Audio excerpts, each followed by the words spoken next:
Οι περισσότεροι άνθρωποι νομίζουν ότι χρησιμοποιούν καλά τη τεχνητή νοημοσύνη όταν παίρνουν μια αξιοπρεπή απάντηση από το ChatGPT. Αυτό ήταν αρκετό πριν από 6 μήνες. Δεν είναι πια.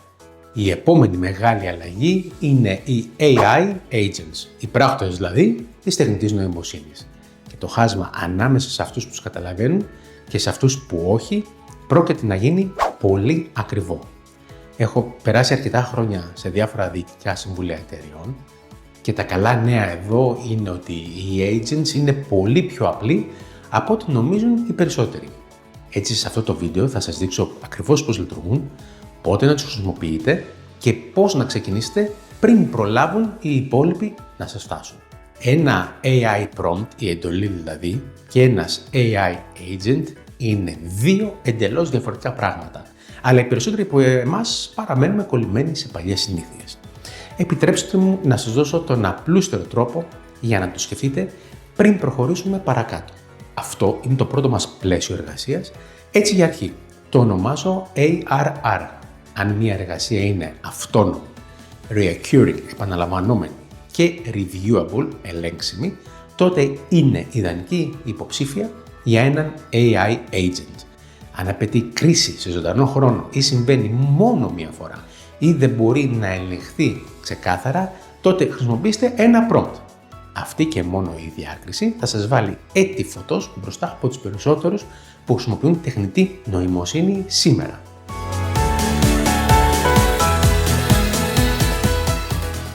Το ίντερνετ μας έδωσε την αναζήτηση, οπότε αρχίσαμε να κουγκλάρουμε. Η τεχνητή νοημοσύνη μας έδωσε τα LLMs, τα μεγάλα γλωσσικά μοντέλα, αλλά οι περισσότεροι άνθρωποι σήμερα εξακολουθούν να βλέπουν τεχνητή νοημοσύνη ως μία εξελιγμένη αναζήτηση. Τώρα οι agents είναι εδώ και κάνουμε πάλι το ίδιο λάθος. Τους θεωρούμε απλώς πιο ικανά chatbots. Δεν είναι. Ένα chatbot περιμένει το επόμενο prompt. Ένας agent αποφασίζει μόνος του το επόμενο βήμα. Το prompting είναι σαν να κάθεσαι δίπλα σε ένα μαθητευόμενο οδηγό.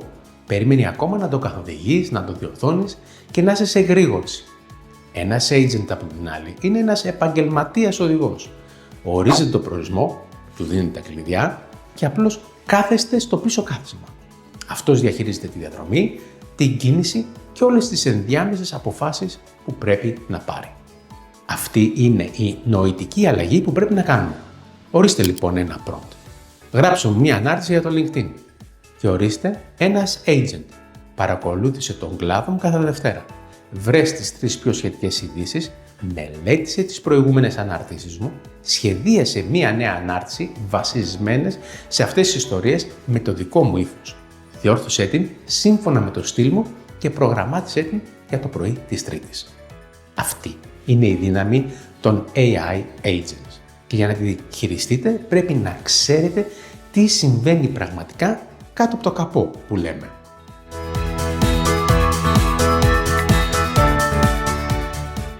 Πώς λειτουργεί όμως ένας agent? Όλοι μιλούν για AI agents, αλλά σχεδόν κανείς δεν μπορεί να σας πει τι συμβαίνει μέσα τους. Ένα chatbot προβλέπει την επόμενη λέξη. Ένας agent αποφασίζει την επόμενη δράση. Για να δούμε πώς λειτουργεί ένα chatbot. Είναι ένα μεγάλο γλωσσικό μοντέλο. Όταν γράφετε μία ερώτηση, τη χωρίζει σε μικρές μονάδες λέξεων που ονομάζονται tokens και τις μετατρέπει σε αριθμούς. Στη συνέχεια, απλώς συμπληρώνει την πρόταση.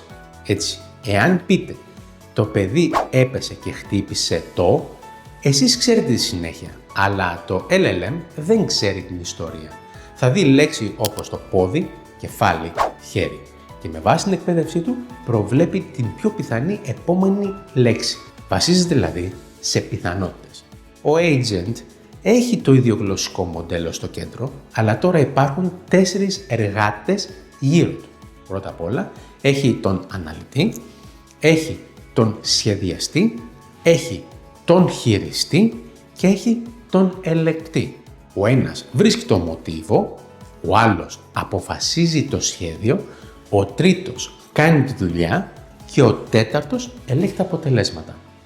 Ας το δούμε στην πράξη. Μπορείτε να δώσετε σε έναν agent μια οδηγία όπως κάθε Δευτέρα στις 7 π.μ. εξέτασε τα αιτήματα υποστήριξης πελατών τις σημειώσεις πωλήσεων και τα σχόλια για το προϊόν της προηγούμενης εβδομάδας. Εντόπισε τα 3 μεγαλύτερα επαναλαμβανόμενα ζητήματα. Συνόψε τι άλλαξε και στείλε στην ηγετική ομάδα μία εβδομαδιαία ενημέρωση μία σελίδα. Αυτό ήταν. Φαίνονται πολλά βήματα, αλλά ο agent θα διαβάσει τα δεδομένα και θα βρει το μοτίβο, σαν αναλυτής. Μετά, σαν σχεδιαστής, θα αποφασίσει τι είναι το πιο σημαντικό. Σαν χειριστής, θα γράψει και θα στείλει την ενημέρωση. Και μετά, θα ελέγξει για κενά στη λογική ή πρόχειρα συμπεράσματα και θα το βελτιώσει ως ένας ελεγκτής. Μέχρι το πρωί της Δευτέρας, η ενημέρωση είναι στα εισερχόμενα της ομάδας σας. Δεν γράψετε εσείς την αναφορά, δεν την αναλύσατε εσείς, απλώς αναθέσετε τη δουλειά 4 ανθρώπων σε έναν agent. Η κίνησή σας όμως για απόψε ποια θα είναι? Ανοίξτε το ChatGPT σε agent mode και δώστε μία επαναλαμβανόμενη εργασία. Δείτε τι κάνει. Θα δείτε και τους 4 εργάτες να εμφανίζονται σε πραγματικό χρόνο.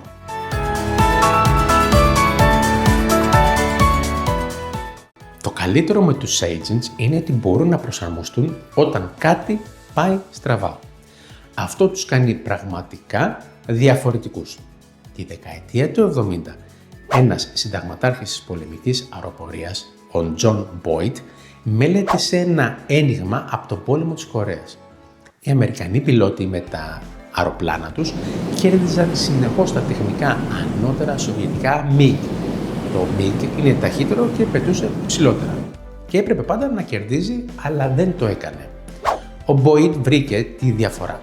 Οι Αμερικανοί πιλότοι είχαν καλύτερη ορατότητα και μπορούσαν να προσαρμοστούν ταχύτερα.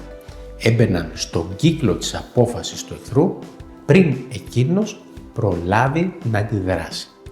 Ονόμασε αυτό το κύκλο Observe, Orient, Decide, Act.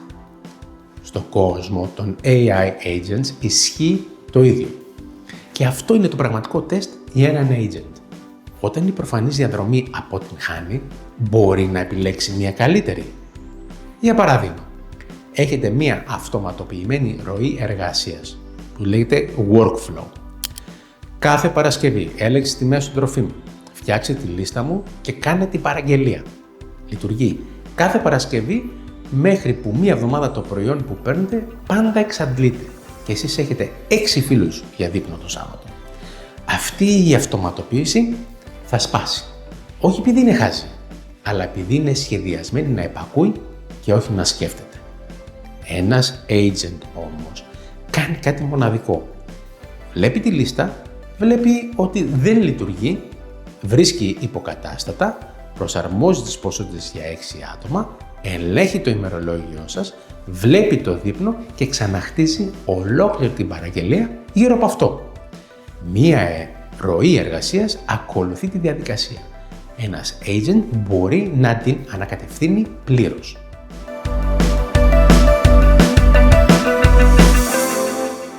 Το πιο επικίνδυνο με τους AI agents είναι ότι θα κάνουν λάθη πιο γρήγορα και με μεγαλύτερη αυτοπεποίθηση από εσάς.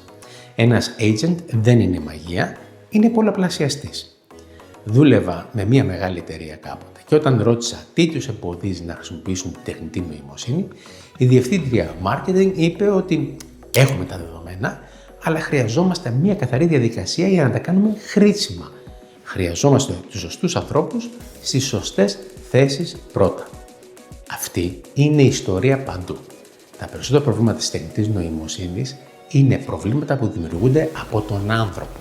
Ο agent είναι απλώς ένας καθρέφτης. Αντανακλά την ποιότητα της σκέψης σας. Δώστε του ασαφείς στόχους και πρόχειρες οδηγίες και θα ρίξει το αυτοκίνητο στο δέντρο πιο γρήγορα από ποτέ. Πριν αυτοματοποιήσετε οτιδήποτε, κάντε έναν έλεγχο GPS. Goal, δηλαδή ο στόχος, μπορώ να ορίσω τον στόχο σε μια καθαρή πρόταση. Δεύτερον, proof, η απόδειξη. Μπορώ να το περιγράψω. Πώς μοιάζει το καλό αποτέλεσμα. Πώς θα ξέρω δηλαδή αν ο agent το πέτυχε.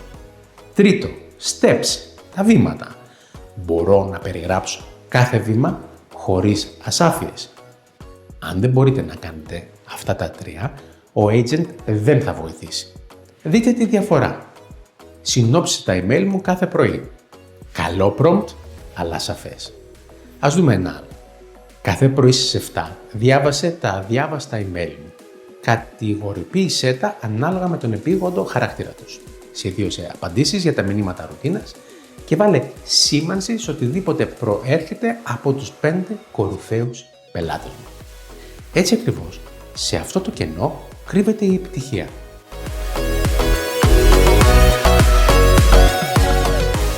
Οι νικητές που θα χειριστούν τη δύναμη των agents δεν θα είναι μόνο developers. Θα είναι οι άνθρωποι που κατανοούν τη δουλειά τους τόσο βαθιά ώστε να μπορούν να την ορίσουν με ακρίβεια. Οι εταιρείες που κερδίζουν είναι αυτές που εστιάζουν αιμονικά σε κάτι συγκεκριμένο. Ήμουνα τώρα πρόσφατα σε ένα συνέδριο μιας εταιρείας λογισμικού που κατασκευάζουν λογισμικό. Παρουσίασαν έναν agent που εστίαζε σε ένα πολύ συγκεκριμένο πρόβλημα. Τη συλλογή δεδομένων από το εργοτάξιο για ένα συγκεκριμένο τύπο πελατών. Όταν έδειξαν το QR code στο τέλος, όλοι σήκωσαν τα τηλέφωνά τους. Γιατί? Γιατί έλεγαν ένα πολύ συγκεκριμένο πραγματικό πόνο που είχαν για δεκαετίες. Και αυτή είναι η ευκαιρία. Βρείτε μια συγκεκριμένη εργασία που οι άνθρωποι μισούν να κάνουν, αλλά πρέπει να την κάνουν επανελειμμένα. Εκεί κρύβονται τα χρήματα.